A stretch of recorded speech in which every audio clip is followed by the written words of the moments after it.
Helena legend Tom Mullen. It's good to see you. It's been what 27 years or so since we've seen each other. 28 years. I guess, but it's one of those things, Facebook and all the social media, it's such a lame excuse, but I Yeah, feel like I'm pretty caught up and I feel like I get to follow along and I think which I'm sure we'll get into kind of how we met. yeah, There's kind of a tight community of folks that are alum from not only UM but from the student paper there that we all kind of keep tabs on each other and root for each other and it's a very special thing that yeah, even if you're not tending to it all the time is always there. yeah. Was it Jordan LaRue used to say when he'd leave, "Good night, Kaimanites." I remember that being a Kaimanite was a big deal.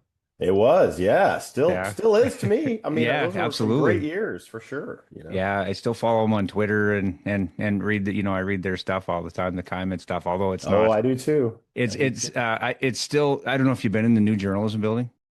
I have many times. I usually Yeah, go back. This is the first year I haven't been back for homecoming yeah, in several years. But yeah, yeah, no, I've kind of one of the things that's been important in my life as I kind of, get ease into middle age here yeah, is like reconnecting like with that school and the yeah. people there and yeah, no, and Montana in general for sure.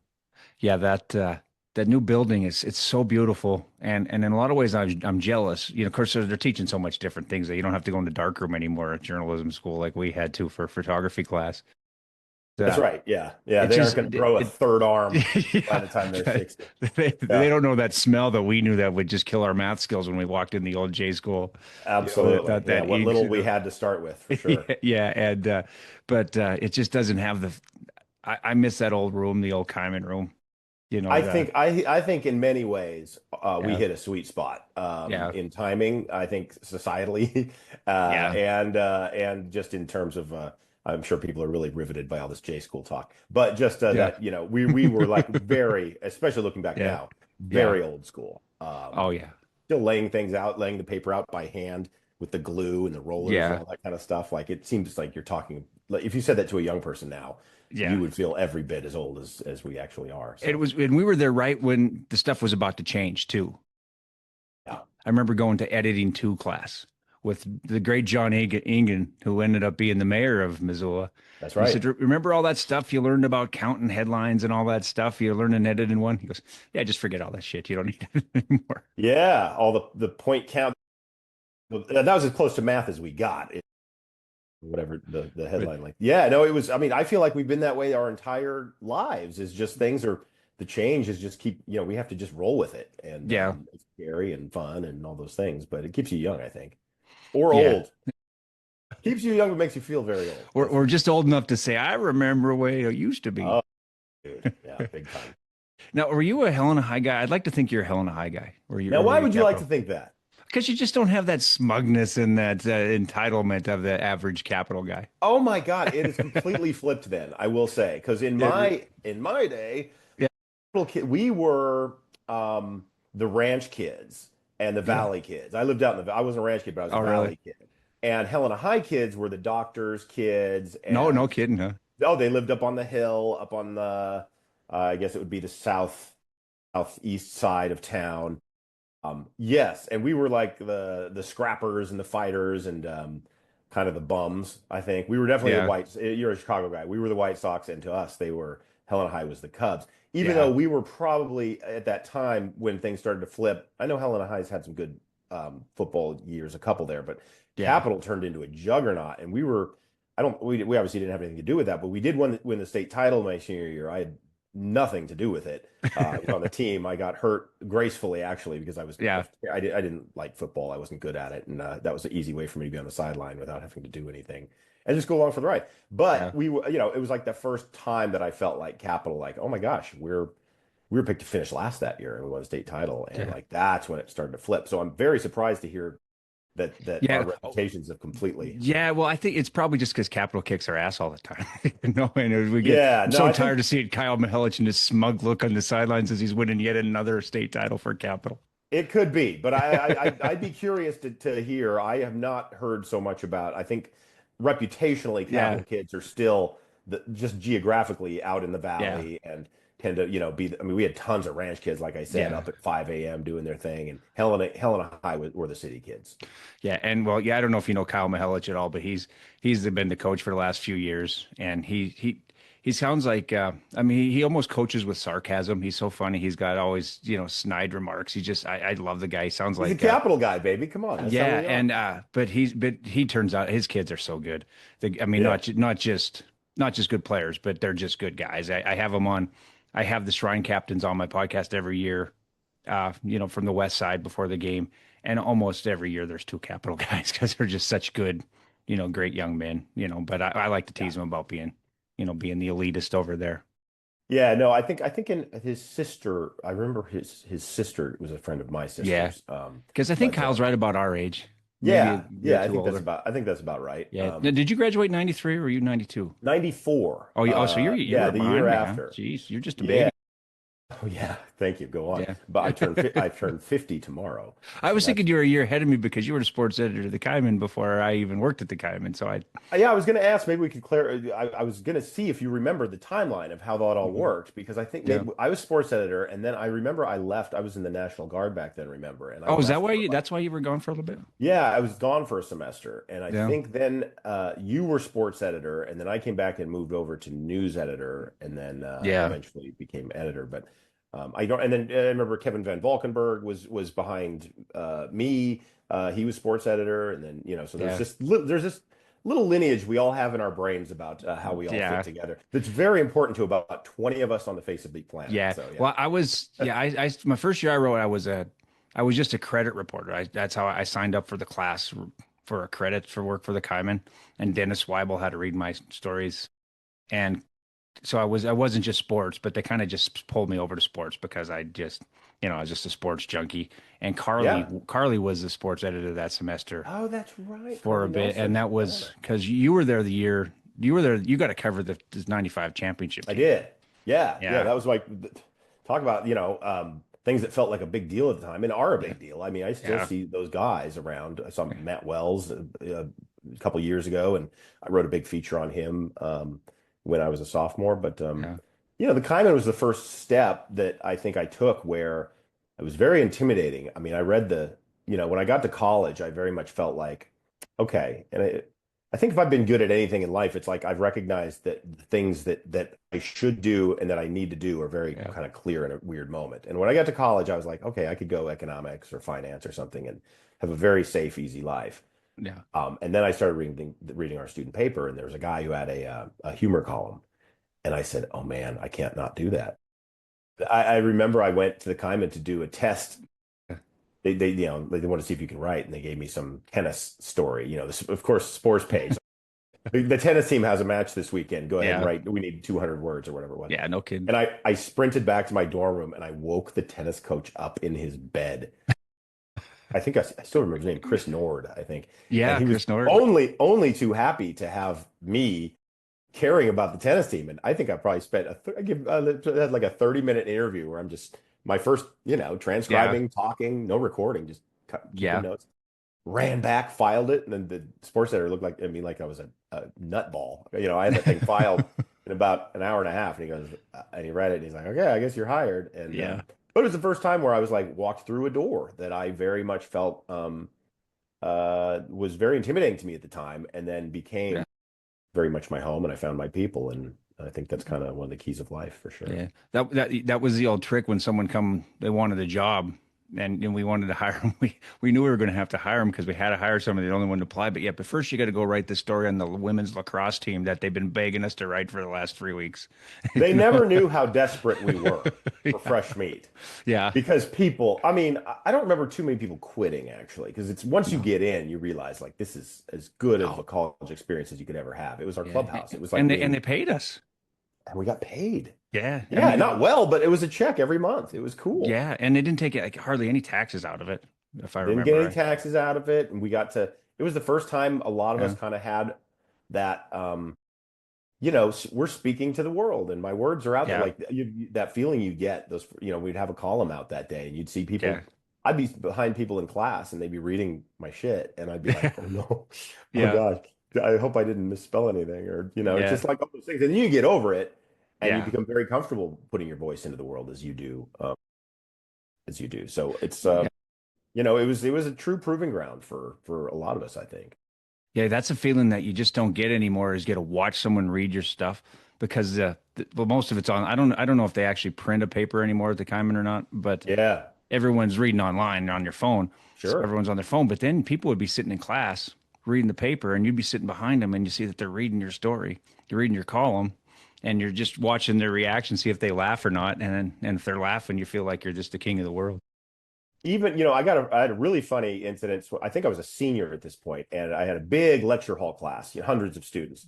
Yeah. And we had just come out with a special edition. And when I was editor, I was Mr. Funny, and I wanted Yeah. to put out little like inserts that were kind of like lampoonish, at least Yeah. in, as close as I felt we could get.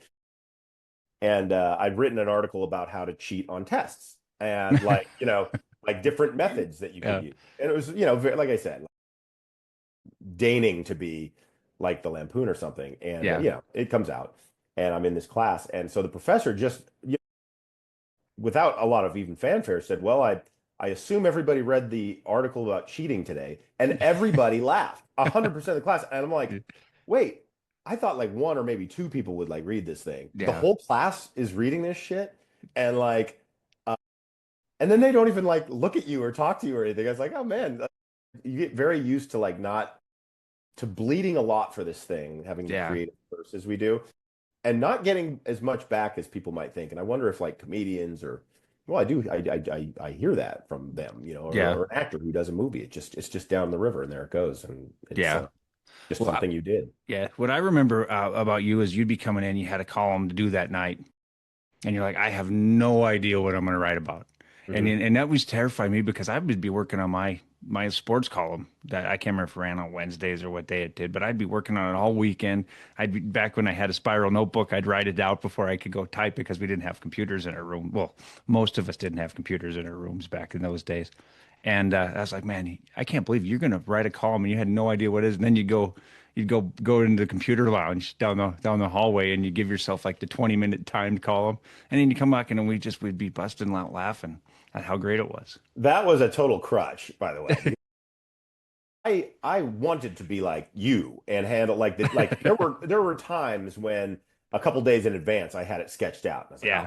oh, I'm good. I'll be. But there were other times I came in and like you said, this thing's due in 4 hours. I have no Yeah. idea what it's going to be. And I came up with this thing called the 20-minute, 15-minute column or whatever it was. Yeah. And I just had somebody pick out a topic from the encyclopedia at that time. But no, Yeah. that was back when we had encyclopedias.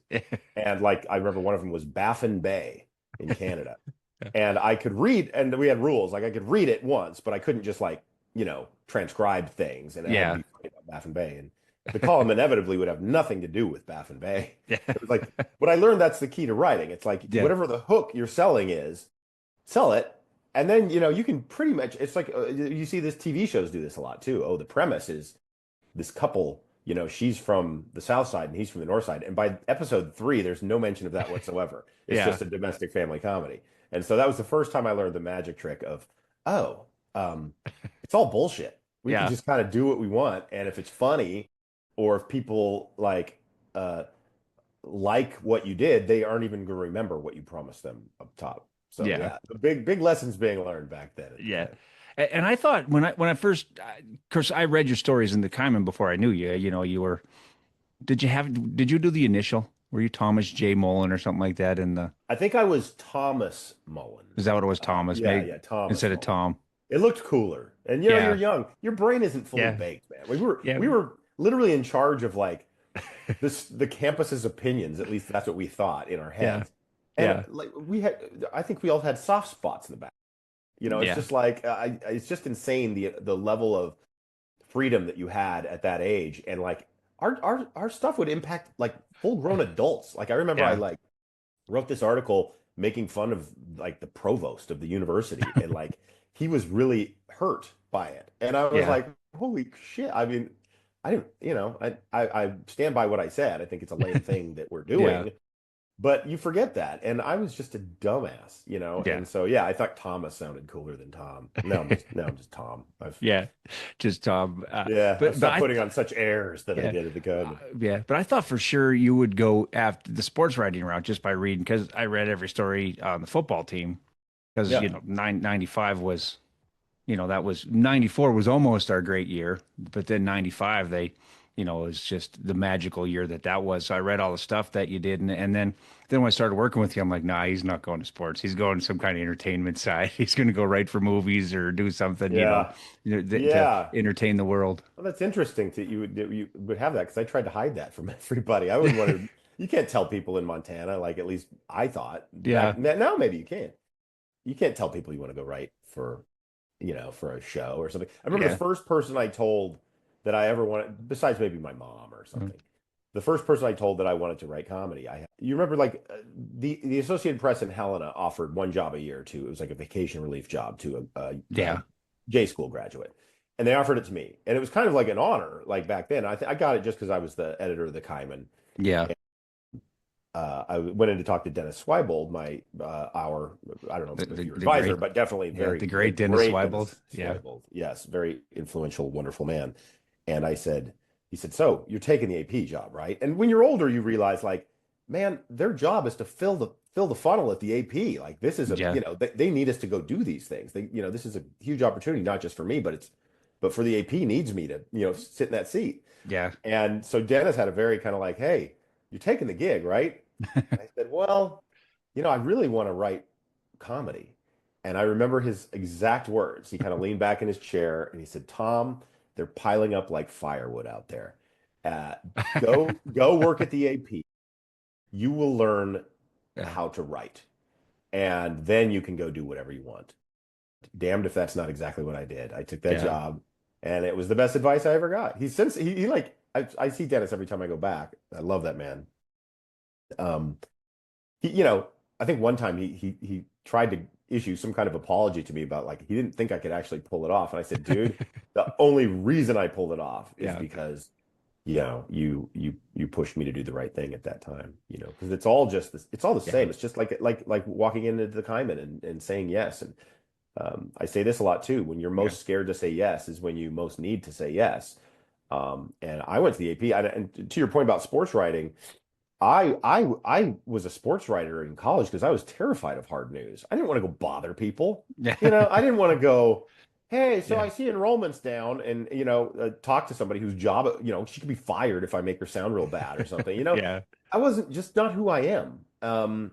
So I knew that I was kind of faking it, and I was very scared when I went to the Associated Press. I remember I made $25,000 a year at the AP, and it seemed like all the money in the world to me. I mean, Yeah. I was like, whoa, it was like $525 a week or something. And I was like, Yeah. oh my God. Well, I guess if I can last 6 weeks, I'll make $3,000 or so before they figure out that I have no idea what I'm doing and fire me. Yeah. And I ended up loving the AP Yeah. and spent several years there. Ended You up work in with the great Amy Beth Hansen, right? I love her. She's the Yeah. best. Yeah. Yeah. And she told me that some of the AP people there in Helena were kind of I was kind of a I wouldn't say controversial figure, but I was a kind of like I said, I was doing those kind of humor things when I was an editor. I was not like a straight news guy. And so Yeah. there's some debate about whether they should hire me or how I was Yeah. going to fit in there. And I loved all those guys, whether all of them loved me back or not, I don't know. But Amy and I was on the late night desk with her, and I'm watching how she writes sports and do all that. I learned so much at the AP and ended up really kind of following a sports path. I was in Oklahoma City. I covered the Sooners during their 2000 national championship. No, really. That's Yeah, well, awesome. because the regular reporter went to the Sydney Olympics, and Yeah. so OU started as like ranked nothing and just kept. It was Josh Heupel Yeah. his year when he was quarterback, and they just kept winning.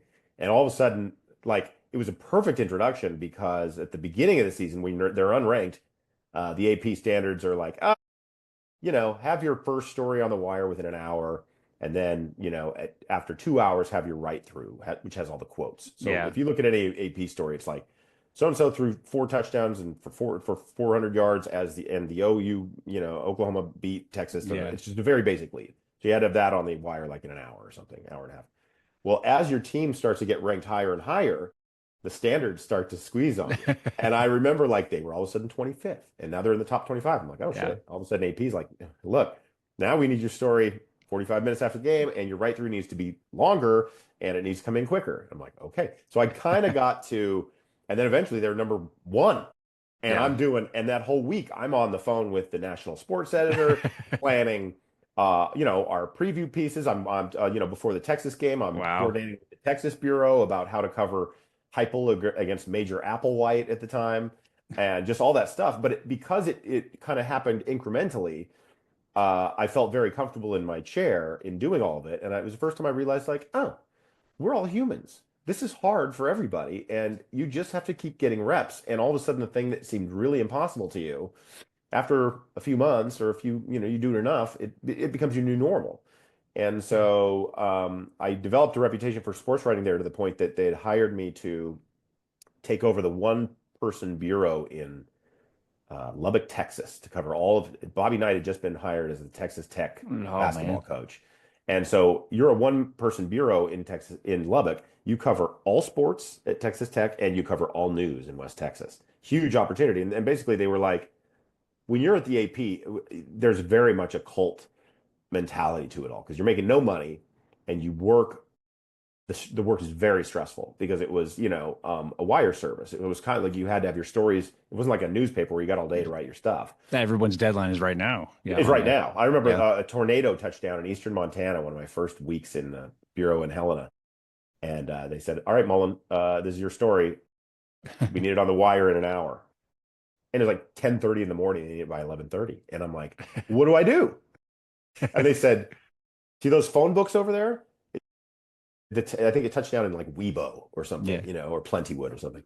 And they said, "Go pick up the phone book and call every cafe and tire shop because that's where you're going to get your good quotes, and see if you can find somebody who saw what was happening. And then you just patch the rest together with what you Yeah. get from the National Weather Service." And I realized, like, oh, there's a technique to all of this. And so sure enough, I pick up that phone book, open it up, start calling cafes. Hey, and it's the first time I learned like the power, or sometimes the fear Yeah. of like the having a big title behind you in terms of, hey, Tom Mullen from the Associated Press, and to see how that opened doors. And I would use that on, I talk to senators and everybody. Just the minute you say Associated Press, people are, they take your Yeah. call. But and you realize you get a couple quotes to make a news story. You talk to a couple people, get a couple quotes, state the facts, paint it through. There's your Yeah. words. And I was like, oh my God, that's Yeah. easy. I can do that. And then, it gets harder and harder as you go. Yeah. When I went to the Moscow Pullman Daily News after I graduated, making way less than the AP, I think I made 350 a week. But the editor, Rick Hoover, told me a good sports story. I think he told me once he'd kill me if I wrote more than a 15-inch game story. It'd literally kill me. But he said a good sports story is snappy lead, the score, and the roster. Oh, that's amazing. Because that way you get every mom likes you because you got their kid's name in the paper. You See, and know. the AP was completely the opposite. So I Yeah. went in with that attitude, trying to like impress them with my flourishes and my wonderful prose. Yeah. And I remember one of the first basketball games I covered. I was up at Stillwater covering an OU OSU basketball game. And I filed the story and immediately got a call from Owen Canfield, who was the sports editor in Oklahoma at the time, the guy who had gone to the Olympics, and I filled in Yeah. for. What, just the best dude in the world. I hear his voice in my head probably every day of my life because of the things he taught me, the things he said to me, and the way he said it. And this is a perfect example of it. I filed the story and he calls me. Back then we had to check out a cell phone. Like I didn't have a cell phone. Nobody had a cell phone. But the bureau owned two of them, and they were like in these leather cases with some plastic over the keyboard, to protect them because they were such precious pieces of Yeah. technology. And so he calls the cell phone. I'm like, hello? And I don't think I'd ever received a call on the cell phone before. He goes, file an AP news alert. I said, what? Which at that time is like something big has happened, Yeah. and they're one sentence, bomb in Oklahoma City, whatever at the Yeah. time. Like that was kind of the high watermark for an AP news alert in the Oklahoma City bureau. Just something big has happened. We don't Yeah. know. Yeah. We're, Everybody, we're on it. Yeah. He goes, file an AP news alert. I said, what? He goes, at your game, dude. I said, what happened? The game's over. I filed the story. He goes, I know, I'm reading it. And you said, so and so exploded for 32 points. A dude exploded on the court. File an AP news alert immediately. And I said, not the right word. He goes, he scored 32 points. Knock that shit off. And hung up. The AP was very much like, just state the facts, ma'am. And they Yeah. They still were are. And matter of fact. I remember when you talk about Dennis a little bit ago, I remember one time when I was a credit reporter, I was reading a story and I quoted somebody and he said, and it's still one of my things that drives me nuts. It's my major pet peeve when someone says heck of a and they spell it different, like heck of with, Heckuva. yeah, because if you type that out and you type out heck of, heck of a, just same, it says the same thing. It's not like it's a heck of a game. But Yeah. I put that in the quote. I think it was a volleyball coach. It was Dick Scott. I coached him. It's a heck of a game or something like that. Did you spell it with the all one word with the Yeah, UVA? UVA. And Yeah, right, right. Dennis looked at me and I think he took his Absolutely. glasses down and said, "Don't make up words." Yeah, absolutely. All those lessons, like you come Yeah, in thinking this is one way, and that's like you bump into a wall. Yeah, because we're blind. You're just yeah, walking around, all of a sudden, boom! Oh, you bump into something like, yeah, oh, not gonna do that again. There yeah, were and so many of those, and we were doing it yeah, live. I mean, the scariest thing that I ever dealt with at the time, and one of the scariest things when I was editor, Joe Durso, you remember he was the head of the broadcasting yeah, side of things, but then he became the interim for the yeah, entire operation. Another wonderful man, but we didn't get a lot of exposure to him. He was very intimidating, big TV yeah, guy, yeah. He radio was guy, he was on the dark side. the dark side. But now he's the Yeah, editor of all of us, or yeah, the dean of all of us.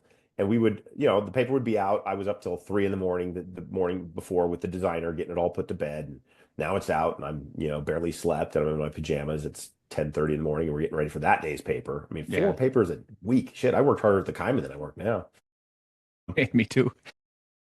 And he would come in and sit on that ratty couch we had right next to my desk, my editor's desk, which is probably from the 1940s. And he'd just do the thing where he shook the paper and opened it up and just started reading stories. And he'd just be quiet. And then he'd start asking me questions. Yeah, Just like Owen Canfield, like, oh, somebody exploded last night, huh? yeah, Or now, why would the subhead say this? Do you guys think about putting this in the, and like I went from very defensive to like really treasuring those visits from him because I got to see the world not just through the eyes of, some dude in the cafeteria who's like, hey yeah, man, your shit's funny or whatever, but yeah, like actually how things are supposed to be. And when he would come in, it was the first time I learned the power of couching your ego and going, stop trying to be right yeah. and just listen to what is right and be that way. And yeah, those little lessons sometimes they seem very extreme and scary at the time, but then you got to listen to them. Yeah, I didn't get off on the right foot with Joe, but I wrote a column one time where, I'd always watch the Bears games. I still watch that. I'm such a knucklehead. Oh, 51 years old, and I love it. and my week still revolves whether I'm in a good mood or not, whether or not the Bears won. Yep. But so I'd go to the press box and watch it, and this Sunday I had the terrible stomach flu. And it wasn't even hungover; it was just like the real flu. So I Yeah. couldn't go to the press box, but the newspaper, the Missoulian, said that the game was going to be on K-Pax. So it was a Bears Packers game too. So I was getting ready to watch it, and because it was back when Fox covered them, but they'd switch it over because everyone didn't have Fox then. Yeah. So Right. K-Pax would show the Fox games, but Yeah. instead K-Pax showed uh, an auto racing. They showed NASCAR. So I didn't get to watch the game. So I wrote a Oh, column, just and be you a lit them snarky. up. Yeah, so a bit snarky column. I said, thanks, K-Pax, for showing us a support that's enjoyed primarily by those whose family trees don't fork. And by the way, every person that works at K-Pax is a Joe Durso disciple. Yeah, and Joe Durso, he's a NASCAR fan. Oh, So, wouldn't have so pegged him that way. He was the rodeo yeah, he's a coach rodeo too. guy too. Yeah. You'd never So guess it. yeah, and I think I made fun of rodeo one time too, just because Why? I like to play with fire, and get those I big, guess so. those guys who could crush me with their hands, pissed off. But yeah, so I think it was, I think it was a NASCAR one, maybe it was a rodeo one, but whatever it was, the first I was introduced to him was a letter to the editor ripping my column apart. Which, looking back on it, he was 100% right. Of course, yeah. Like I said, we were just little soft, mushy brained little Yeah, vessels, and yeah, I'm just shocked at things we got away with and that they let us do. But they yeah, knew this is how you learn, and yeah, like we thought a mistake was the end of our life, and they're like, if they could talk to us like real humans, which they couldn't at the time, we had to be in yeah, awe of them. They would just be yeah, like, "This is the point. The mistakes are the yeah. point." You Well, and the know? beauty was when you get a lesson from them that I don't even know if they intended to give the lesson the way they did. Or Aaron Barrett, who was the one she influenced me more than anybody, just as a writer. She was so good, but we had to have our little in editing and editing too, or editing and then whatever class you took from, I can't remember, creative writing, we always had to take AP style book quizzes, and we Hmm. always had to take current events quizzes. So you had to read the Missoulian, watch TV and stuff. I remember. And so one time she said, "Who was Susan Smith?" Because Susan Smith was in the news then. And my response was, "The lady who drowned her kids in the car." Yeah. And Yeah. she just circled the word and put "lady" with an exclamation point. Oh, Because she told us, I mean, because she always just say there's a big difference between almost the right word and the right word. And so I think about her and Dennis almost daily when I'm writing something. I think about them daily, even when I'm not writing something. It's like, and you're right. I mean, the power of a word, and like, Yeah. I always like I said it earlier. Like I do call it the creative curse, and we both have it on different levels. I don't think I'm like a 10. I'm not selling wax candles out of my thing. But I definitely have chosen a life where I've only written for a living. That's all, every dollar I've made in my life, with the exception of Yeah. the military. But I even in the military was started as a military journalist, and then went to the infantry just Really? out of guilt. But it's because it was so fun and easy. Yeah. But I have chosen this life, and Yeah. like if you peddle in words, you have to love them, and you have to Yeah. revere them, and live in a constant quest for the right one in the right context, and when it fits and when it works, it feels so great. And when you don't do it right or whatever, it's just it's like I guess I imagine how an actuary would feel about getting an equation wrong or something. Yeah, those that I still am a lifelong word guy. Came with a lot of pain back in the journalism school building. Yeah. Oh, there's my dog barking at somebody. Uh, before I get into your life out on the West Coast there, you got to cover the great Don Reed. Oh, yeah. Uh, I didn't. It was his last year. He retired after 95. I went to the press conference. I think that's the first time I ever saw you. You were at the press conference interviewing him because Yep. I was just walking around campus and I saw all these people, news people show up because it was in a room that was close to like Knowles Hall. It was Knowles Hall. It was a little kind of banquet room or something Yeah, that so they and turned I into. was Yeah. living in Knowles, and so I walk in, and you're interviewing Don Reed, and I look at that. I was just shocked. Mick was going to be the coach, and Mick was really good to me because he's a Butte fellow guy, Butte guy. first. He told me that flat out. He goes, "I can't stand you media assholes," but Oh yeah, he was a he tough goes, "But you're a character. Butte guy, and we'll look out for each other." Yeah. And then we had of course, the frat fight and all that stuff happened, and the Yep. Kaimin. It was like Molly and Erica and all those were trying to get me killed by the stories they wrote about the frat fight that day. And then Oh yeah. I had to go talk to Mick, and Mick's like, Jesus Christ, you know. Yeah. Uh, but of course, the Kaimin and football relationship got a lot worse with Bobby Howe. Obviously, it made Sports Illustrated with Bobby, but Yeah. Well, you got sports in general. yeah, It's the student paper will go places that the yeah, Missoulian wouldn't go, the local paper wouldn't yeah, go. I remember I had to, and because they were fearless. yeah, well, we were just dumb kids, like I Yeah, said, mushy brained little vessels, yeah, and we want to do the right thing. We want to impress the people. yeah, And I will get to Don Reed, and man, what a formative dude. But my experience with the frat fight, there was another player who got busted for weed, like which seems adorable now. It's yeah. legal here. I could go It's fire legal a here. ball Yeah, right back here in my yeah. backyard if I wanted to.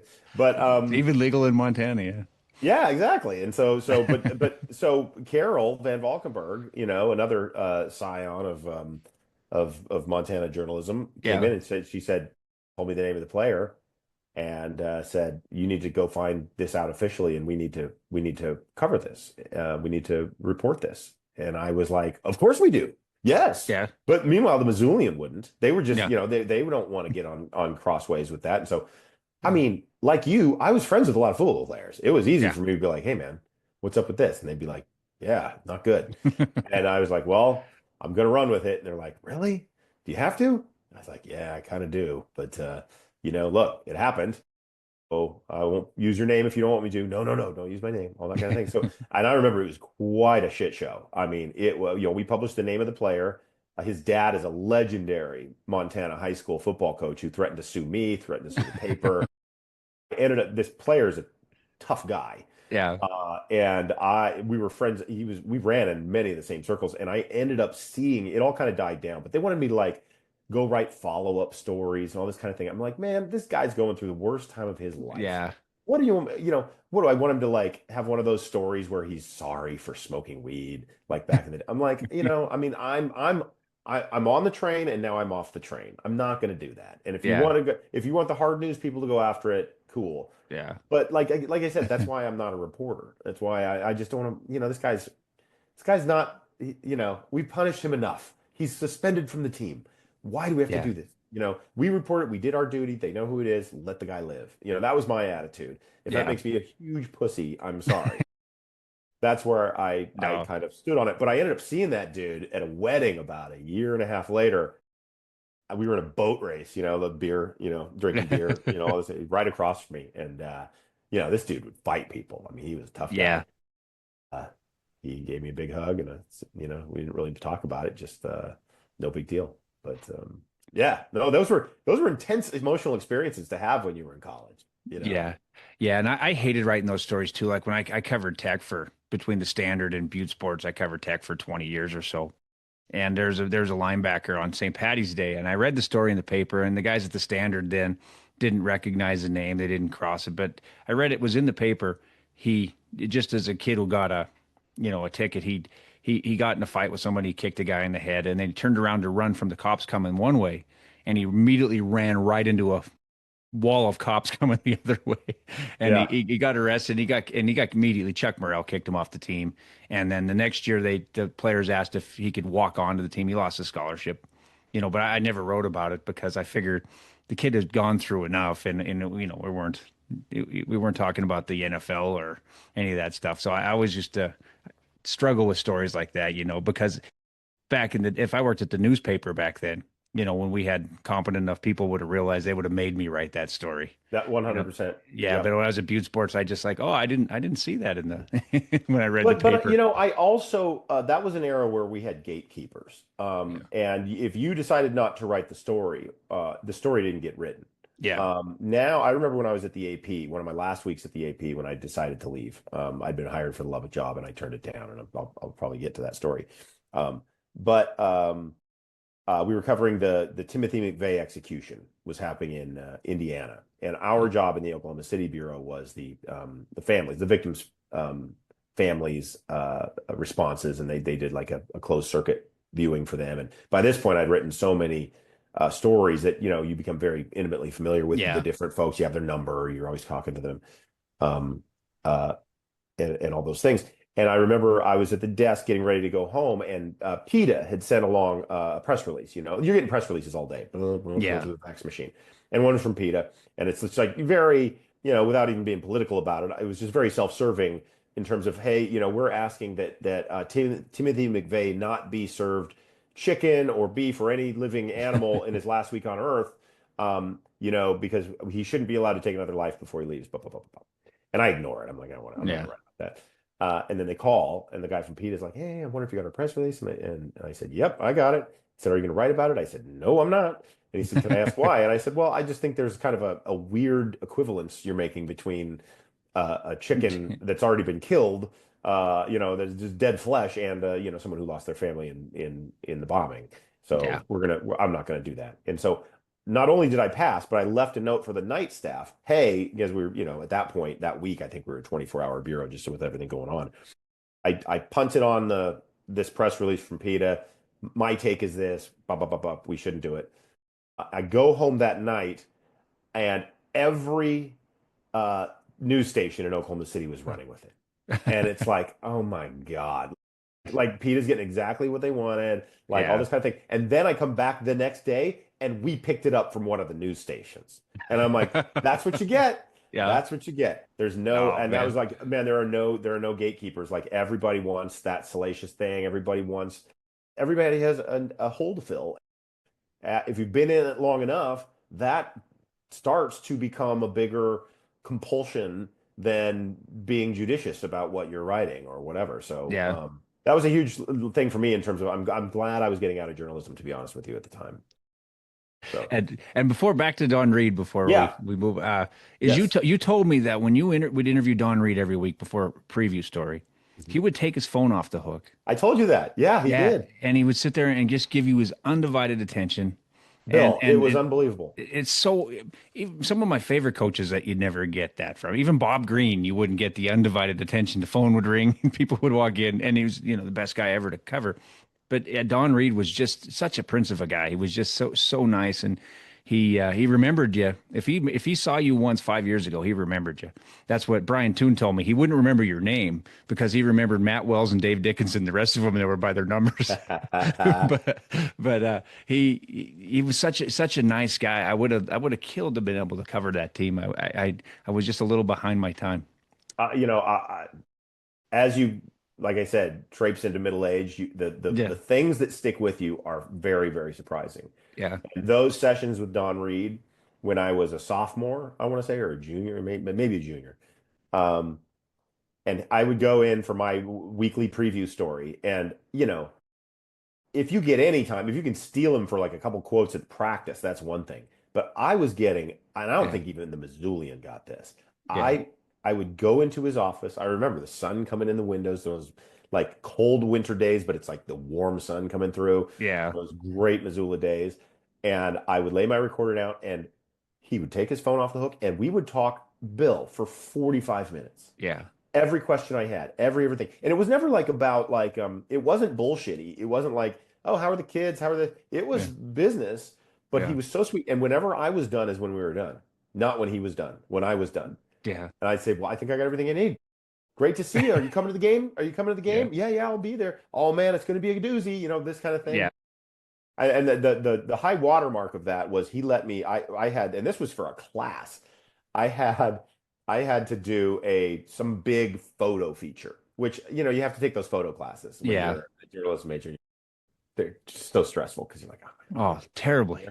but I was like, but I subject matter, I got you because Yeah. the Cat Grizz game is coming up, and to me, it's the Cat Grizz game. It just sounds better. I Sounds better. just I've been fighting people for that for years. Yeah. It's Cat Cat Grizz, Cruise game. Yeah. easier to say.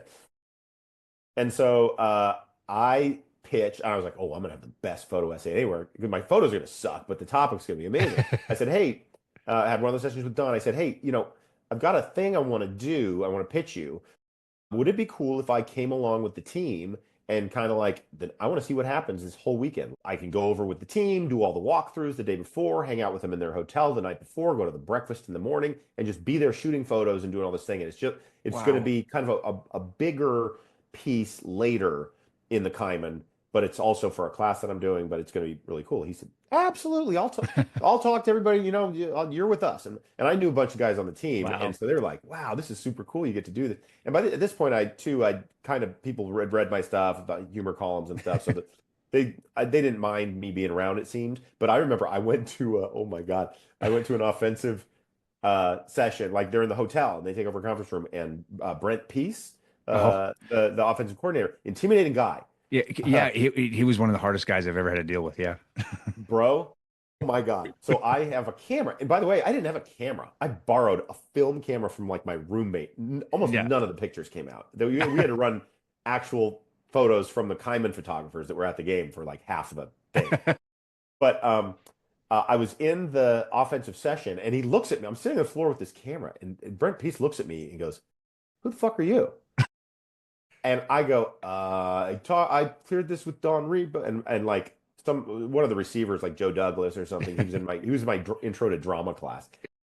Hey, coach, it's cool. He's with us. It's fine. And he said, okay, whatever. So he starts doing the session, walking through the thing, and I'm like, okay, when do I take my first photo? Because this goddamn camera from the '60s is Yeah. gonna make us It's sound like not even. inconspicuous at all. Oh my God! I click that button, it goes click.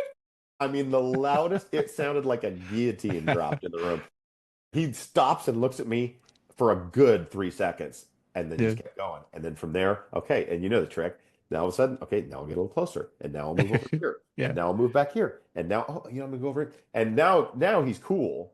But it's Yeah. that dance. And it was like it's so much of life is Yeah. in those experiences when you're young. And then that night I got to be in the hotel room and watch the poker game between Johannes Manzanares and Dickinson and Joe Douglas, and they're Yeah. playing cards on the bed and doing the thing, and it was just like everybody kind of let me run around. It was the most fun that I had ever had up to that point in my life. That is awesome. And it's with that legendary group of guys. with the national championship team, Yeah, man. they were It was just. I went to a Grizz game. The Grizz, I can't even remember who they played, but I went. I had tickets. I went over, drove over, went to a game a few weeks ago, and they had the 95 guys come out during one of the, just a. It wasn't a big. It should have been the whole 30th halftime. They anniversary. just come out and waved like it was the, as they're giving away, pizzas on one side and they had the 95 champs on the other side coming out waving. And the crowd went crazy for them. They had a big tune put on the big, steak dinner and everything. Anyone could go, and they did it during Dave Dickinson's bye week with Calgary. Amazing. It was Yeah. great to see all those guys, but it's I don't know. It makes me feel old when I look at all those guys and see how old they are. Well, yeah, and we're just as old, believe me. Yeah, Yeah, we're every bit as old. Yeah. I saw Matt Wells at a game, and I hadn't seen him since I interviewed him for this story. We were talking, and he goes, "Dude, I still have that story." And so we exchanged numbers, and Yeah. he texted me. He goes, "Here it is," and it was this article I had written about him because he's really funny, Yeah. likable. What is he, 5'10" or 5'9", maybe less. Yeah. And just kind of squirted around. He was like our stud little receiver, and So good. just so good and so personable. But yeah, to get exposure to those Yeah. guys, it was just a wonderful experience for, even though sports writing ended up not being my calling. Yeah. It was just from a human standpoint, just a Yeah. wonderful lesson to have. The last time I saw Matty Wells, it was after that game. Sometime we went into the bodega, and Yeah. I was hammered already. And I walk in, and Matt Wells is walking on, and looking, and I go, Matty Wells, and he just Yeah. kind of looked at me for a second, and just okay, whatever, and he just walked away. Oh, I So imagine you got that a lot. he gave me the exact response that I deserved by being the drunk guy. I go, Matty Wells. Yeah, But yeah, you deserved what you got for oh, sure. completely. But I remember what he said. They put a chair up for him. They brought the team home that night when they won, and they had the rally at the field house. And I they remember. they brought a chair and had Matt stand on the chair. I remember. And he said the first time he met his roommate was Dave Dickinson, and he says, "This guy's a quarterback. He doesn't look like a quarterback. He looks like a dentist or something A like that." dentist, yeah. And I then remember that. then he says, but then he looked at me and said, "This is not a receiver. That's a horse jockey." That was right after Dickinson had his call with President Clinton at the time in Yeah, they the announced RTV building, and then Peyton. ran Yeah. back to the. Is that Yeah, where he was at? He was the RTV. yeah. They ran him over to the RTV building to do the interview with Clinton, and then they Yeah. sprinted him back to that ceremony. It's funny how I've totally forgotten about all this until you Yeah. brought it up. And the next year I got to go cover the championship game, but of course it wasn't nearly. Yep. I tore up the town of Huntington pretty good, and it's amazing I made the game the next day. Oh, really? Oh, yeah. Oh, I played it pretty straight because I was kind of geez. there. Maybe I don't know. We were staying with the team at the team hotel, and it was all the Yeah. fans. So, Yeah. and I was very much aware that people were watching me, or just in terms of there's the Kaimin guy Yeah. and all that kind of thing. So Yeah. no shenanigans for me, but man, it was a really special opportunity to get to fly over to for Yeah. me at the time, a big time football game at the 1AA level and see a national championship and Yeah. be there. And again, I'll remember that forever too. Yeah. And see, and I look back, I quit drinking 18 years ago, and I look back Oh, you did? my trip to Huntington, I think I look at all the times I should have quit drinking after that. I should have quit drinking then. I should have quit drinking then. But we were at this place called the Warehouse in Huntington, Okay.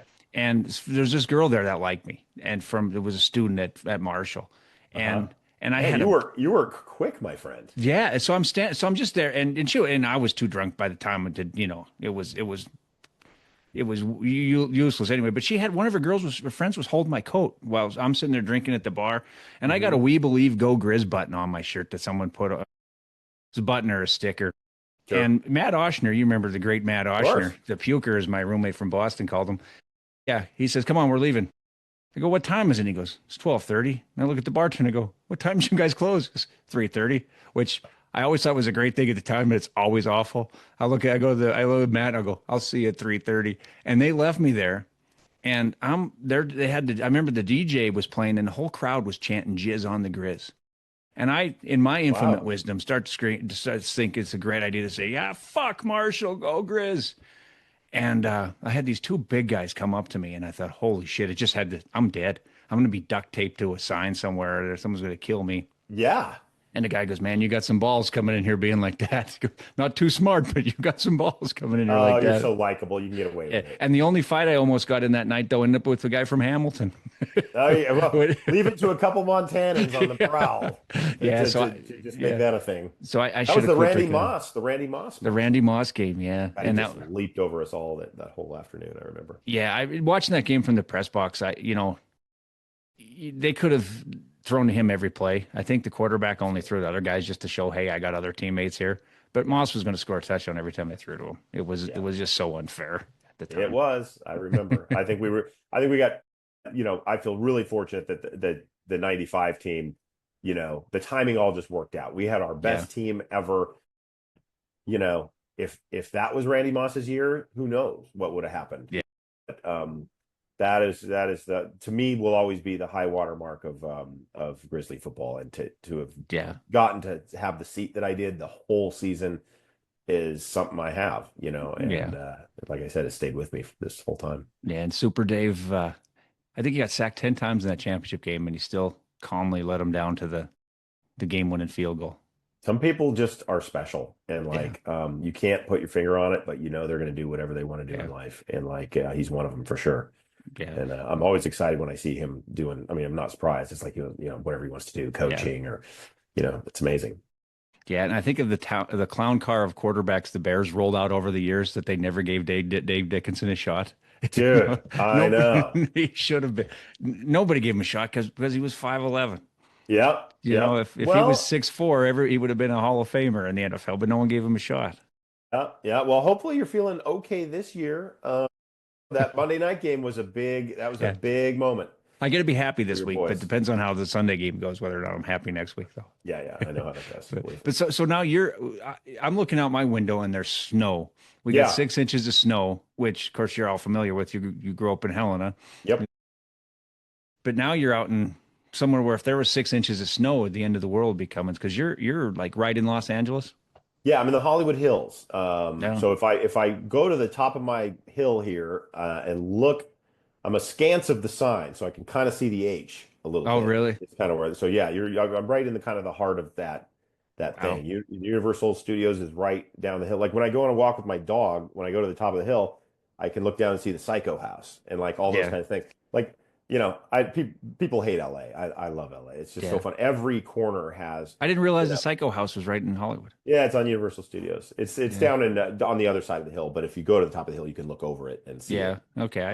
But then they like little things like there's a corner, there's a little street I go to. It's like a kind of like a frontage road that gets me on the 134 if I'm going out to Glendale or something.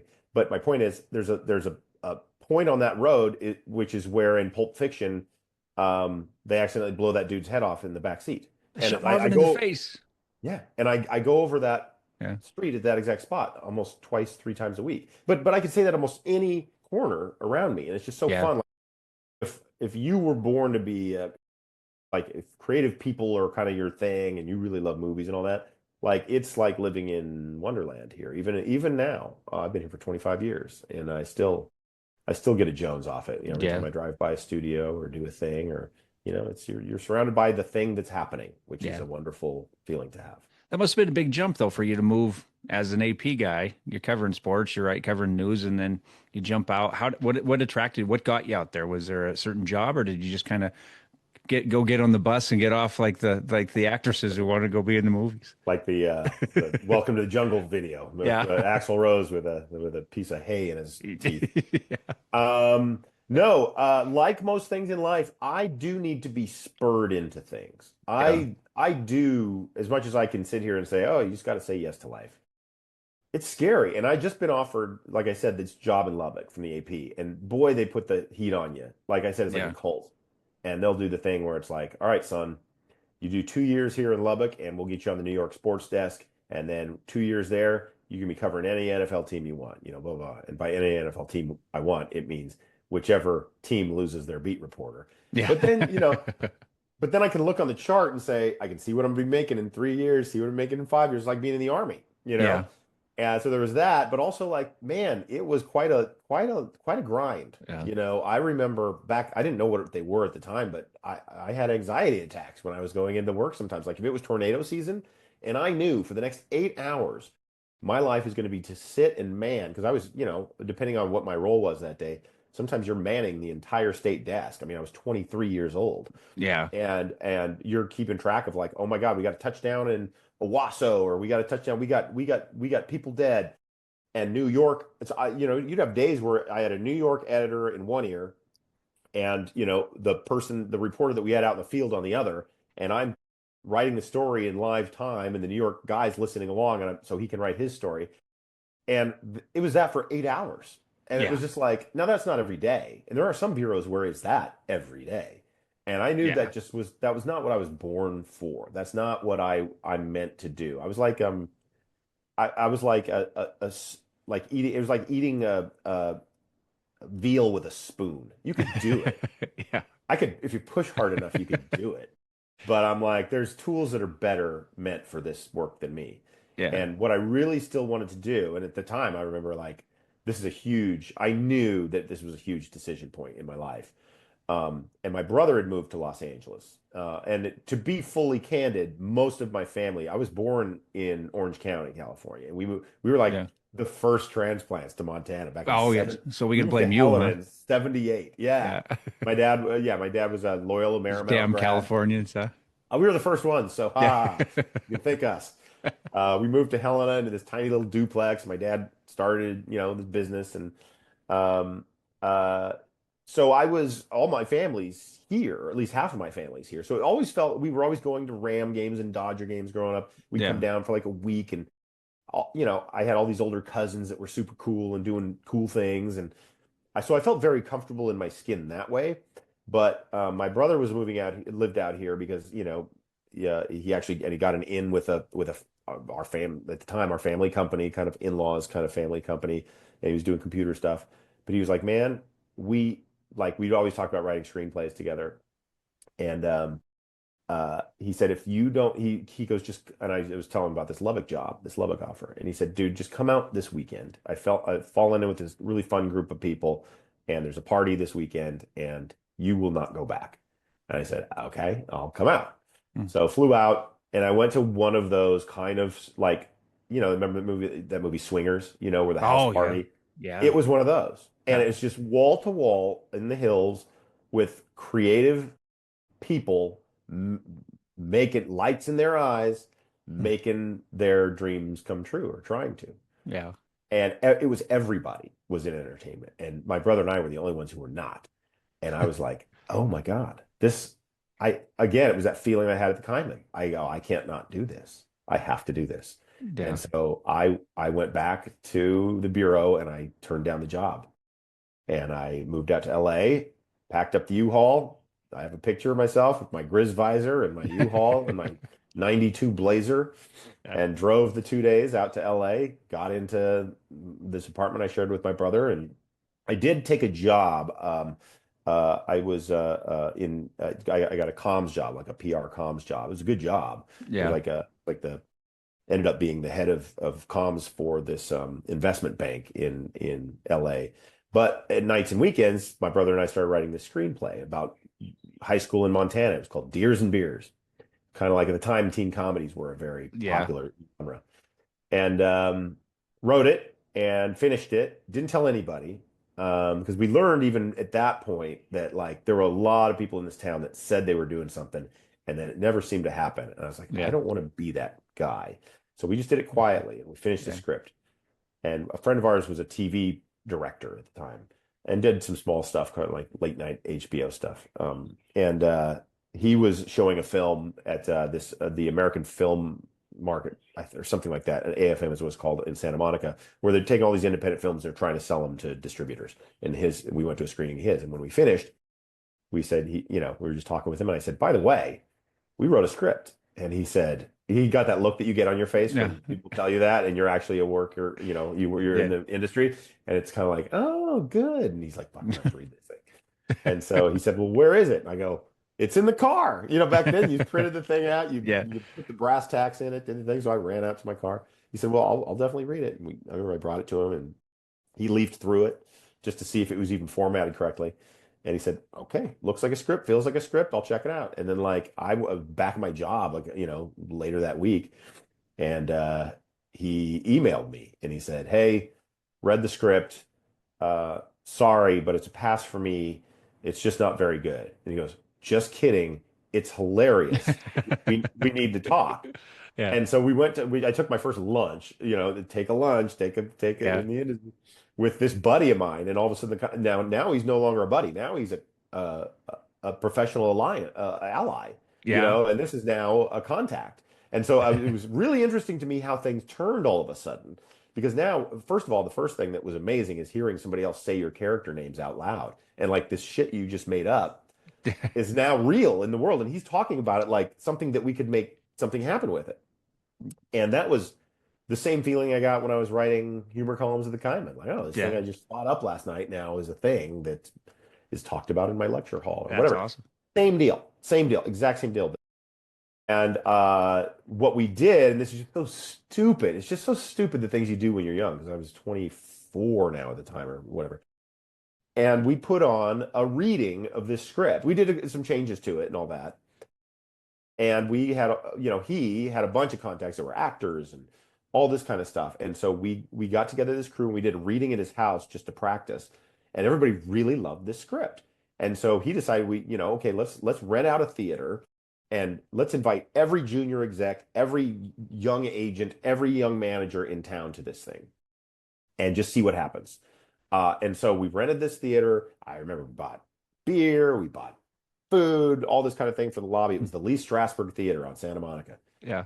And I was reading the action lines, and then we had like people who've been in stuff, like you might not know their name, but you would definitely know their You, face, you recognize. Yeah. acting out the parts.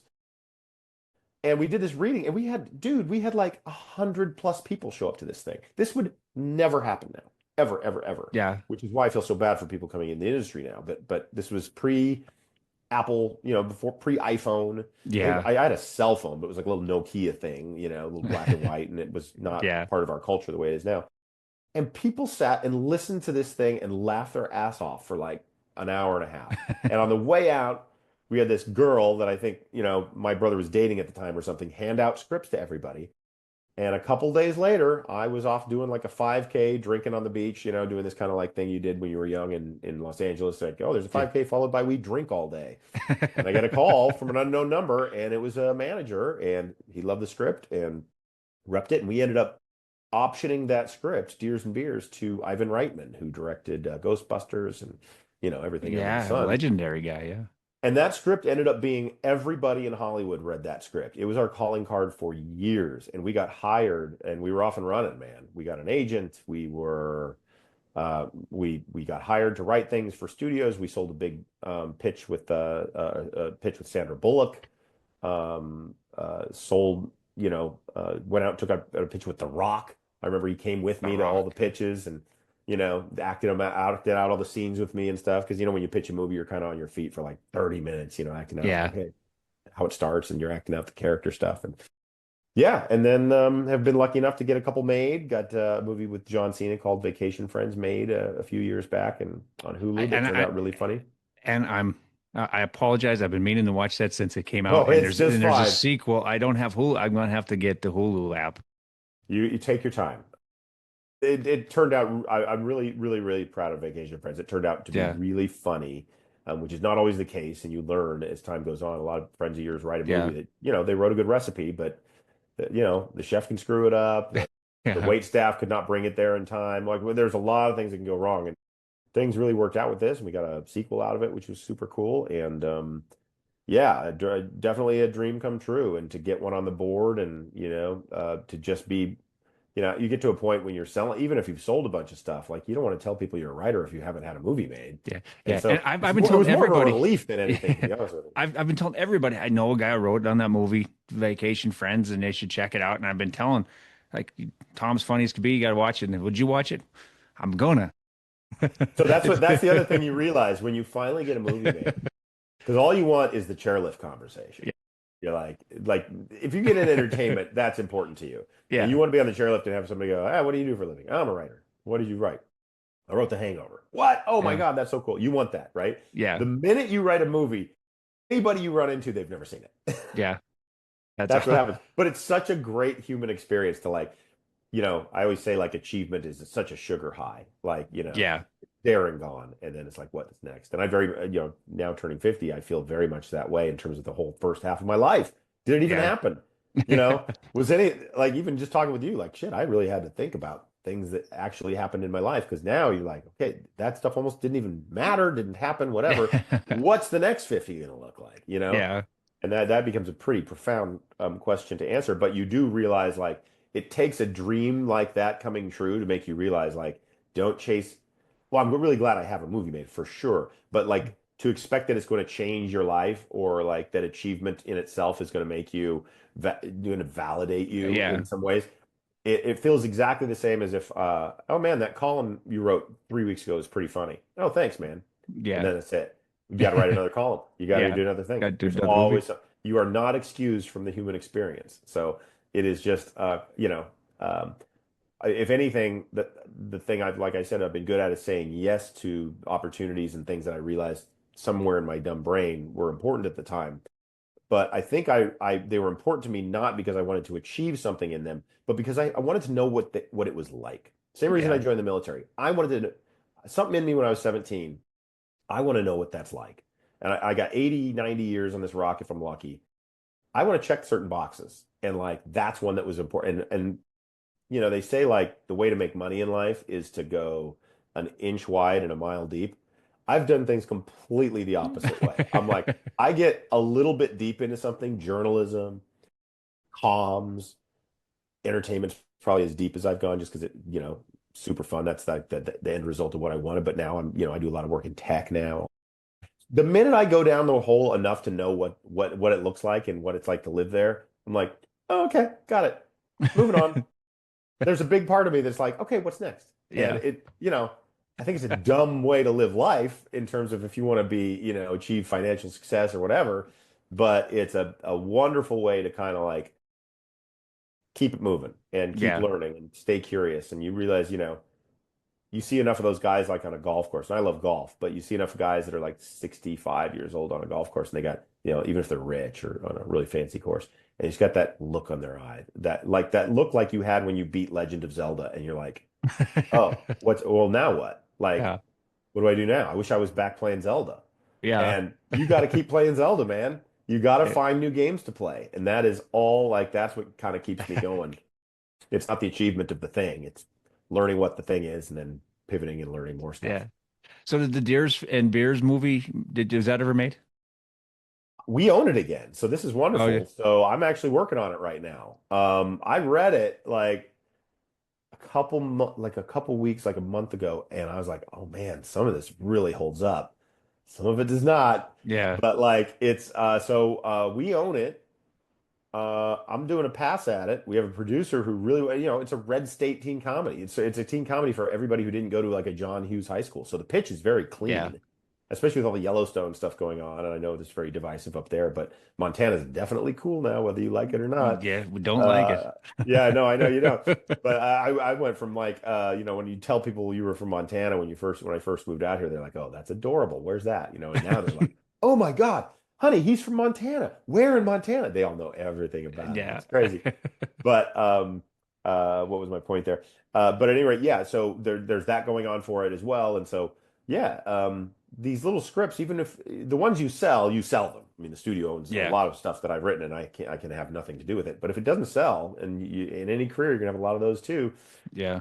They're never dead. They're living. They're sitting in your desk drawer like little, like that Indian in the cupboard book. You open it up Yeah. and you look at them, and they're down there waving, "Hey, here we are."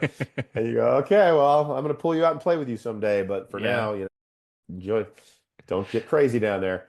Yeah. So yeah, it's one of those.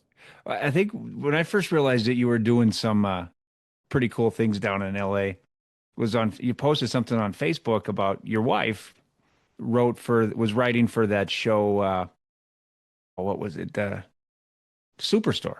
Well, she's the runs the makeup department. Is that what? Oh, she worked. Yeah, yeah, She yeah, worked on yeah. it. She worked on it, and I'm like, Yeah. I was watching, and that was just happened to be the time when we must have got the Peacock or something that week, and I watched like I just binge watched a bunch of it, and then ended up watching it the last season when it came on. Show. Yeah, and it was really funny. I mean, I thought it was great. It was, I mean, the guy in the wheelchair is just the funniest. Colton. Is one Yeah. of a great character, and it's been long enough that I don't remember the names of the characters. It's at the point where I can go watch it again, and Yeah. and not know what's coming, as I'm watching it. But because it's probably been off 5 years or so now, hasn't it? Or Yeah, yeah, she was on that show she for I was a think it ran makeup. for She was in the eight makeup part, huh? season. Yeah, it ran for like 8 seasons. I mean, it was that's her community, and then that same crew, that same creator now does a show called St. Dennis Medical, which you'll see that on like Sunday Night Football. They'll advertise it, but it's a Yeah, workplace comedy um in a hospital, and she's literally shooting a minute from our house, right on Universal no right now. kidding. Huh? She gets up at 4:30 in the So morning, and she's really working, doing the yeah, she's makeup. really working. Yeah, yeah, Yes, dude. She's part psychologist, part artist, yeah, She's and I'll say this too, like as I get, as I've gone through entertainment, you always wonder like, oh, these pampered actors, this kind of thing. You hear yeah, that. Dude, show me somebody who has the ability to walk on at 5 in the morning, learn a bunch of lines, have someone in their face fussing over them, shoving them onto a cold stage in front of a bunch of people yeah, and having everything that they do with their face be so interesting that yeah, people will pay to watch them. It is to me, good actors, especially comedic actors, it is the hardest job. Like when you see it in person, it is so much harder to me than writing. yeah, Uh, I think writing a song is still a superpower that I can't, ever fathom. But in terms of things that I could see myself, like the thing with writing and with acting, anybody could do it. You could write a screenplay. You yeah, could physically write one. You could physically stand in front of a bunch of people and make facial contortions and say lines. Uh, no one would ever pay you to do it, and let alone pay you a lot of money. So yeah, so she has to like she's very much in the mix with that dynamic in terms of I look at her as like those like space movies where the last person that puts the astronaut into the shuttle and says good luck up there, and shuts the door. That's my wife. yeah, She's that person. Like you're gonna kill it. So she's that kind of person, and like yeah, it's not surprising to me that she's achieved so much success because she just goes from show to show. She's worked on big movies, Booksmart, Joker 2, this, that, the other. Like her stories are just amazing. And me with when you're the writer, you realize like you're really not in the game because the minute they buy your thing, you're out. And yeah, I've been lucky. I've been, invited to set and things that I do because I keep good relationships with people. But if I didn't do that, it's like there's very much a yeah, transaction. Like, thank you for your script, dummy. Get out of our. Now we'll go make a movie. yeah, Whereas I always say like we're not in the game, but I make poker chips for the people that like play the game is what I do. Like, look at my poker chip. Don't you yeah, want to play it? My wife is very much in like on the in the middle of like the axis of where this is all happening. The hot lights right there, and yeah. and so it's a very funny. We're on opposite ends of the process. That's all. I'm very much creating this thing that I think, oh, this sounds like it could be a scene, and she's living through the consequences of really, did you have to write a night scene on a rainy night, and now I'm standing here for 12 hours, which is the things you don't really think about them when you're writing, Yeah. but. So it's a very interesting way to see the two sides of this business just in our little household here. So in your scripts, then do you take in consideration that the makeup artists now when you're thinking Hell about your no. scene? No. No. If it's a night scene, like yeah, like Deers and Beers, it's a half night scene. That's where the fun is. Yeah. So no, but you know who does is, when you start getting actors attached and a Yeah. director who goes, do I want to spend a month doing night shoots? No, I don't. Can this scene be interior day instead of exterior night? Yes, it can, and it will be. So the compromises come fast and furious. Like, but you shouldn't have them when you're writing. You should write the thing you want to write, and believe me, it'll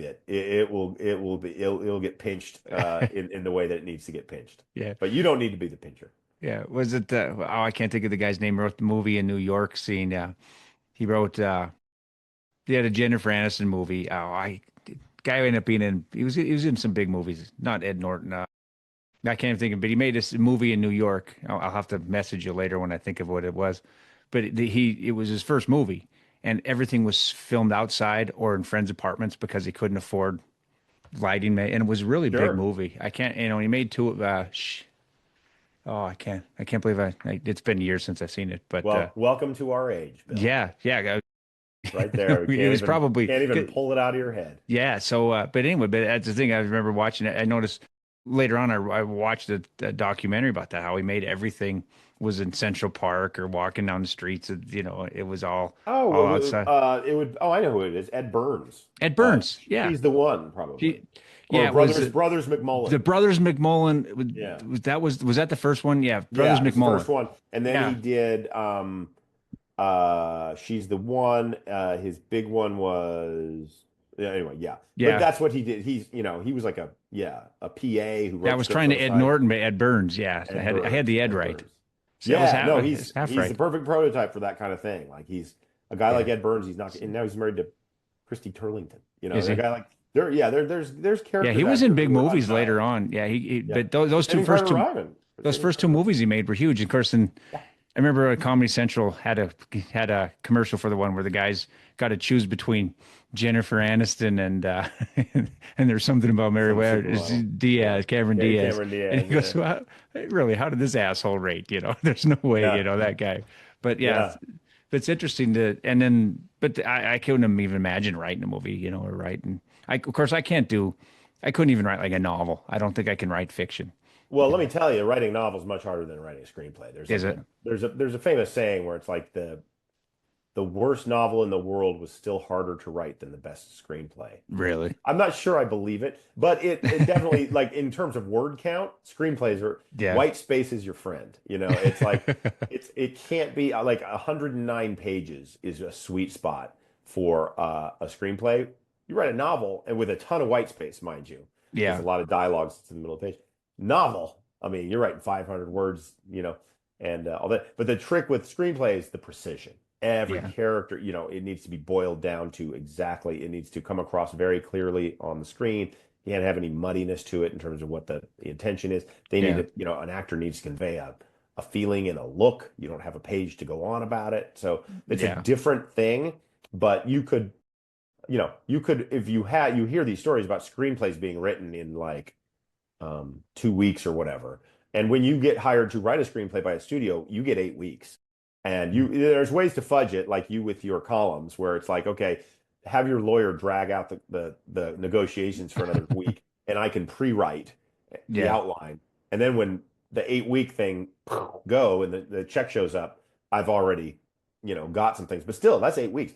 Writing a novel in 8 weeks, I don't think is a thing. I don't think people No. do that. So yeah, it's just a different Yeah. mechanism. Are you working on a screenplay right now? I am. Or you always got a bunch of them juggling going on? That's exactly right. And I do a lot of other work too. Like, I will say I never really trusted entertainment, even in what I would now term as good times, which it didn't even feel like at the time. So we sold our first script in 2005. And at that time, I remember the 90s. To look back at the 90s, like, oh man, that's where the guys were making all the money. And the mid 2000s. But meanwhile, you could option your script for six figures, which is I think what we made for our very first, just to option it, just for like a year or 18 months or whatever it Yeah. was. You could make real money. And then there was an infrastructure in the business where you would then go take a bunch of meetings and you could have a mid-level executive go, I like you guys, I like your writing. We have a property sitting here. We are, the studio gives us, they have a discretionary fund with the studio that they can spend on projects they believe in. And then when they get them in shape to where they want to do, they bring it up to the studio and the studio says yes or no. All that was happening when I was first getting in. And so there was, even though at the time, screenwriting is still one of those jobs that's the chances of you pulling it off are so low that it doesn't even show up in those articles like on Yahoo where it's like the world's worst jobs. Like screenwriting is so not considered even a job. Like, yeah, it's laughably like Yeah. impossible. So even when times are good, that's the case. And now, much like America, the middle's been completely carved out. And you either, it's like prize fighting. Either you sell a script with a big actor attached for seven figures and great, or you just spent 5 months working on nothing. So even back then, I knew this was a dicey proposition.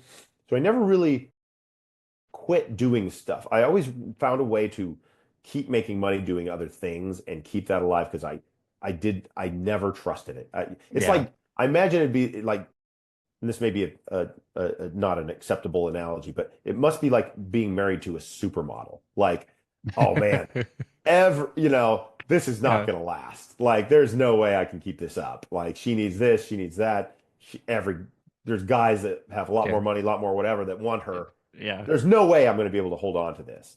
And so I always kept doing things. And now, I do a lot of work. It's kind of very similar work. It's like brand work for tech companies. I mean, I have clients in France and Australia and all these kind of places Yeah. that want to learn to, show up better and write, and sound better and all these kinds of things. So yeah, that's been a wonderful thing to have. But basically, what in the old days, to your question was, I think if you're a creative, you need to have a lot of projects that are day to day, that you're getting paid for. And at the beginning, for me, that was paid studio work. Like, Yeah. okay, got an eight-week contract, pop, pop, pop, pop, you're writing the thing. And then you need to go for your big haymakers, your big kind of speculative work, which is trying to sell an original idea. So it's always a combination of those two things. And what's happened is this has gone away. The infrastructure that supported paid studio work has dwindled to the point um, that it's barely existent to anybody that isn't just a very, very high level script doctor. So I have just replaced that work with tech and some brand work and some other things that Yeah. I and some clients I have, and then I'm still taking the big swings with the script. But again, the market has kind of really dwindled for that. We're in this weird time right now. I think we're going to come back. Movies have always been their death has always been predicted over the years, Yeah. um, and here we are again. But I've started going to movies again, man. I can't wait to go see the new Paul Thomas Anderson, One Battle After Another. Can't wait to see the new Bruce Springsteen movie. I want to go see all those things in theaters, and so Yeah. You're just taunting me now because the movie theater in Butte closed down last month. the only movie theater. We have the drive-in theater that our Jesus. county government's, I've been fighting our county government because they're trying to build a big gas station next door to our and blast a light to ruin our drive-in theater.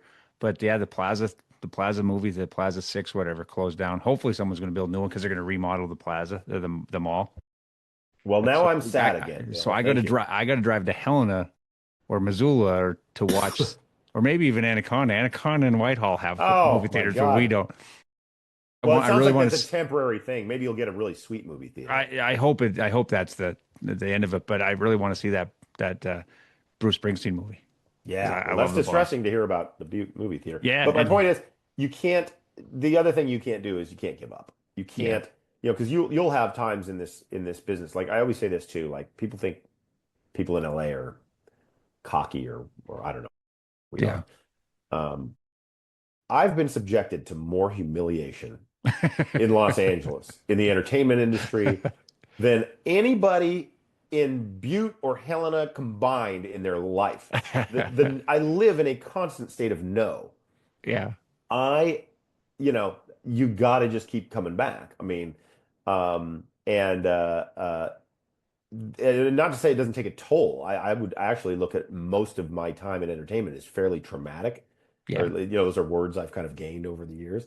Um, but if you face enough trauma, it kind of just becomes, it steals you up and you just go, I know what this path is going to be. Like I wrote a script last year and it hasn't really caught on. But I know this is a long game. It takes one yes. Um, it wasn't a really big idea in the way that I like to write movies where, Vacation Friends, when I say big idea, the reason that one got made is because of the title. I mean, everybody Yeah, has a friend they met on vacation and you have a crazy week and you think you're never going to see them again and you go home and what if they show up in your normal life and yeah, you're not as fun and they fuck everything up. That's a universal thing. That's a yeah. big idea. It's like they say the biggest idea for a comedy is the shortest description, which is liar, liar. Remember that movie with Jim Carrey? It's Oh, I love that a movie. Yeah, lawyer who can't lie. yeah, Boom. That's a big idea. Big idea, little description. This movie was a little tougher. And so it's going to be a longer trail. But I knew that it's going to be a harder birth. And I knew that when I wrote it, but I had to get it out of me. And now I'm back to like, okay, I knew that wasn't going to sell right away. It's still, but you have to block that out. You have to act like this is going to be something that's going to blow people's, minds when you finish it. Otherwise, you're never going to do the day-to-day grind of yeah. of breaking a story for a screenplay, let alone writing it. And then no, I'm back to handling a bunch of client work because I had to turn things way down while I was writing that script. So I got to make money again. Uh, and but now I'm starting to feel so it's like a back and forth thing. And now I'm getting ready to do a rewrite on this teen comedy from years and years ago and see what happens with that. But ideally, I would love to have a script that I write every year and a half go out. And if it sells, wonderful. And if it gets made, great. And these days, I will say the only good thing about kind of the way the market has gone is if your movie sells, there's a much higher chance of it getting made now because they aren't buying to just keep things around. Like back in Yeah. the day, screenplays were looked at, and I think rightfully, as R&D for, it would be like a company going to the market with every product they made. Like, no, like there needs to be a weeding out. That's why you're getting such shitty movies now. It's just like trough TV is what it's called. Every script they do, every script they buy, they push it into production. There needs to be there used to be a process that weeded out the good ones from the bad ones, and they only made the good ones. And that's why movies used to be great.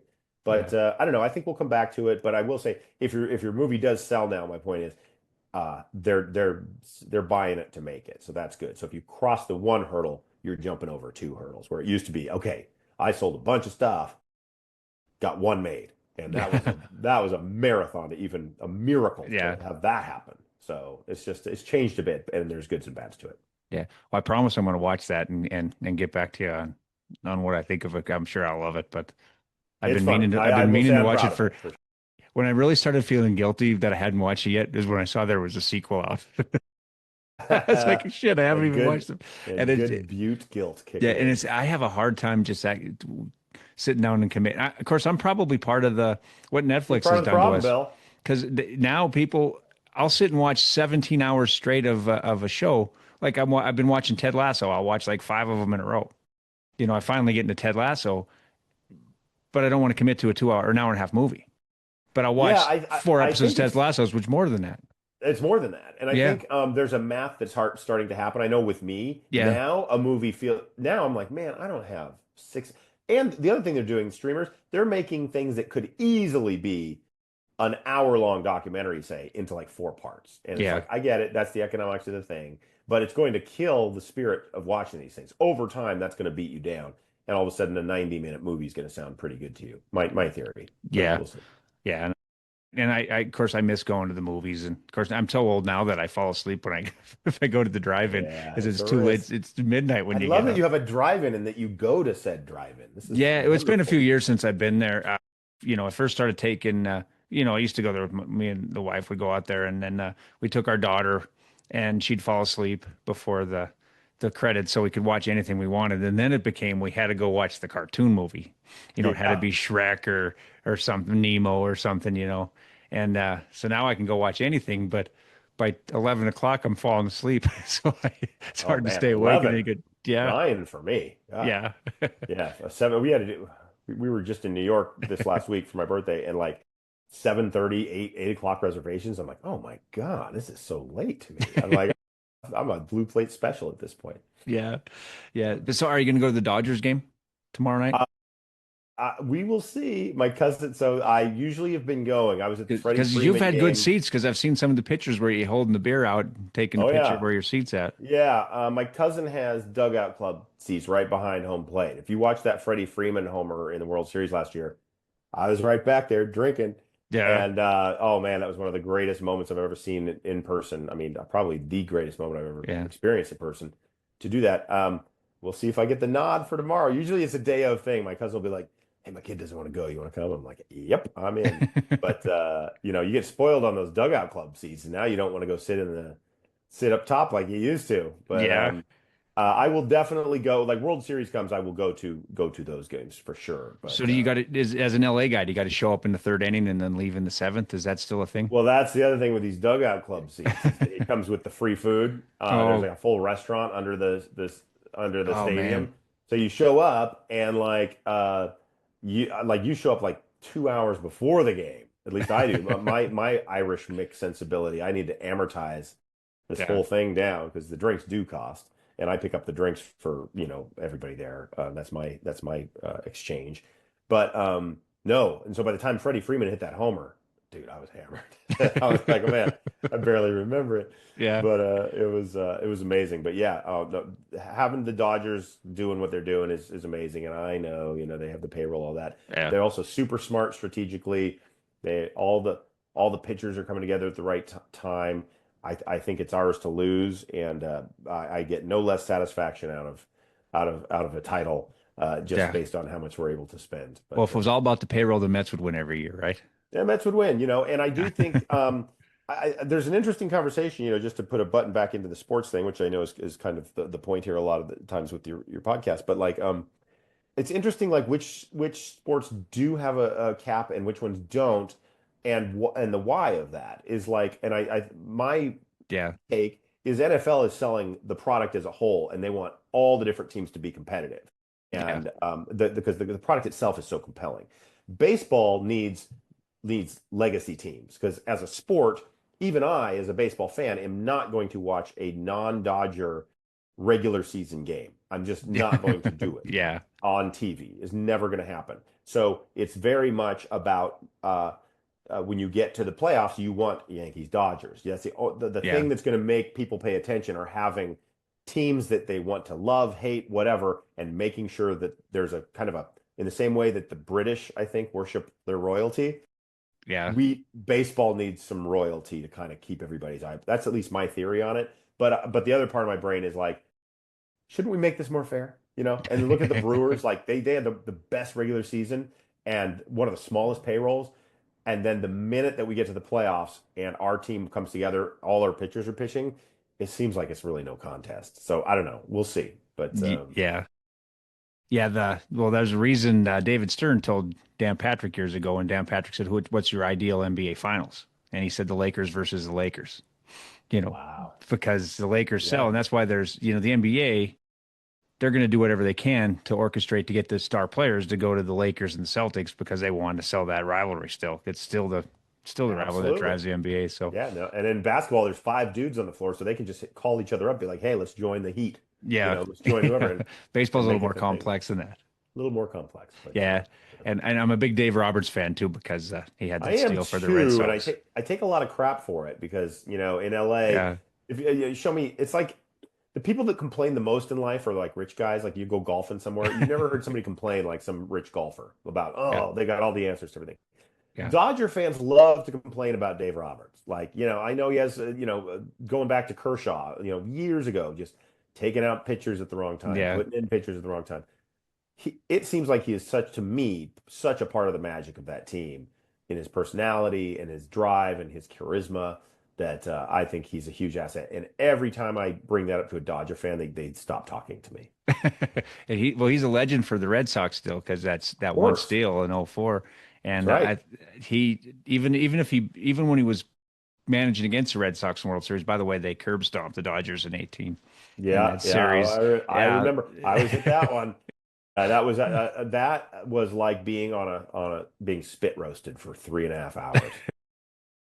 It was Were just you one at of that? those Were you at awful. that long game? Yeah, Game I was at all. game. Yep, all of Yeah, them. Yep, because it did win like 18 innings, didn't it? If I remember yep, right, game. yeah. I stayed the whole time. We Yeah, did I a was second. I was We did a covering the Butte. second. We did a second. 7 inning stretch.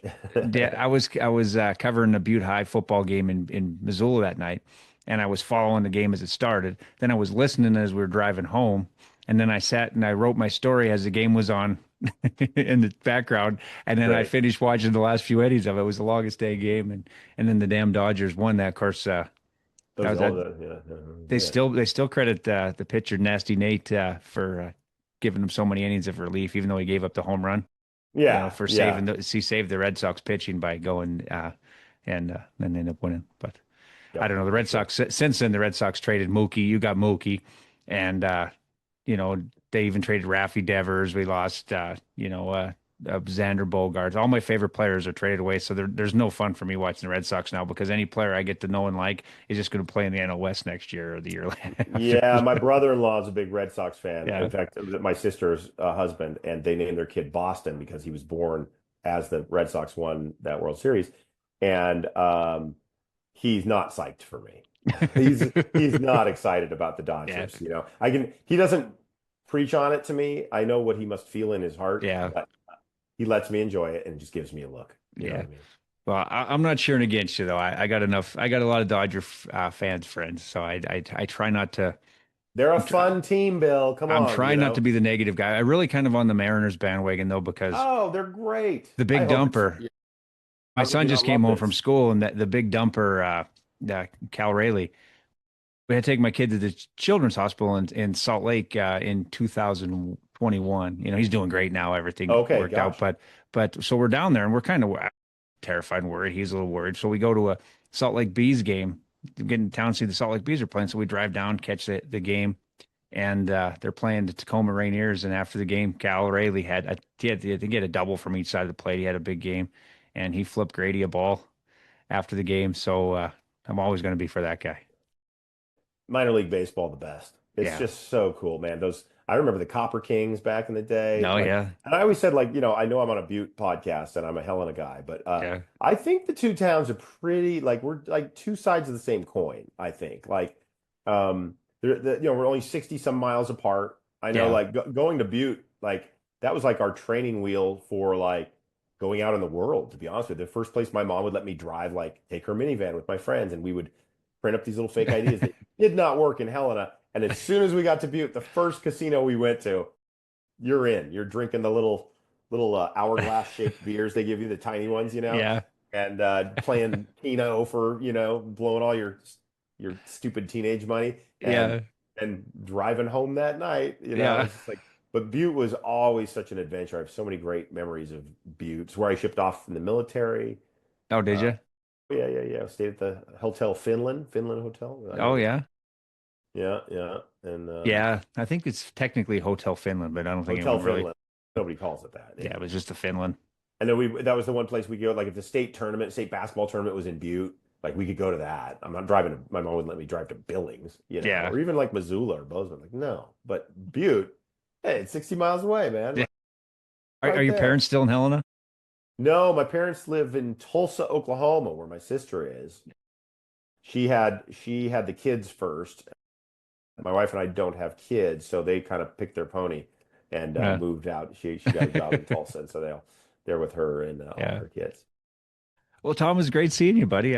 Oh, It's, you too, Bill. It was really, really it's fun. I've kept been you on looking for over forward an to hour it. and a half. Oh man, I could go another hour and a half, but we Yeah, won't. Don't worry. I think but people it have was, heard enough about the politics of Montana yeah. journalism. I And, miss those. I miss those days of the Kaimin when, I remember with Kevin Darst, we'd have oh yeah, baseball games. We'd have a ball paper taped up, and I can't remember what we used for a bat, but we'd play baseball games in there, and I remember we had Dennis Weibel came in and tried to throw a knuckleball I love it. with a piece of paper. It was it was a lot of fun. Yeah, I mean, that was the first time I kind of found my people. I was lucky to have a really good group of friends in high school, but like I'm not like a fraternity guy. I didn't want to join anything Yeah, like that. It all needs to be, to me, surfaced around like an interest or whatever. And when the Kaiman folks became my home, it was the first time in a couple times in my life where I was like, and yeah, man, we were. yeah. Well, thanks, Tom, and I promise I'll get back to you on that vacation, Ah, friends, this week. yes, yes. Well, and I expect a stellar review, even if you only half mean it. Will do.